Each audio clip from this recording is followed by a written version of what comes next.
Mbak Iromi, basa Jepange gigi itu apa, Mbak? Gigi? Iya. Gigi. Iya. Hak. Hak. Kalau panjang? Giginya panjang gitu? Iya. Kok aneh ya? Ya, saya tanya kok jawab aja. Kalau memang sulit memahami wong iwo nek ngerti kowe. Gigine panjang ki nopo? Gigi panjang. Gigine panjang ki merongos. Gigi, hak. Terus panjang itu apa, Mbak? Nagai. Napa? Nagai. Nagai. Nagai ngayu Jakarta atining rata.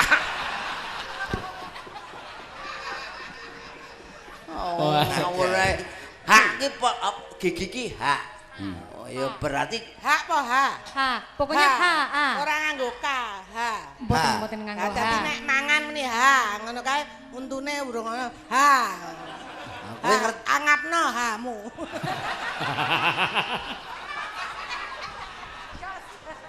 ha ngono.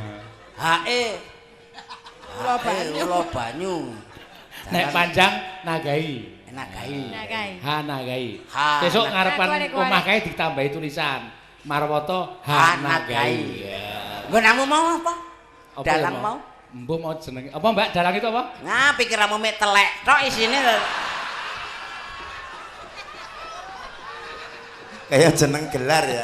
Marwoto H Nagai. Titele ya dikei. Apa? Lho ketoke ngene Mas Marwoto iki bar rampung lho. Rampung sekolah. Lho sekolah Saking pundi, Mas? Oh, UGM. Oh gitu. Titele MSc. Ojo aku isi. Ora disampaikan ben ngerti nih. Aku ki low profile. Ya ya ora. Apa MSc. titele, Mas? MSc. MSc napa niku? Merongos sak cangkeme. Udu MSc. Apa? BSc. Apa? Bosot sak cangkeme. Loro-loro lah.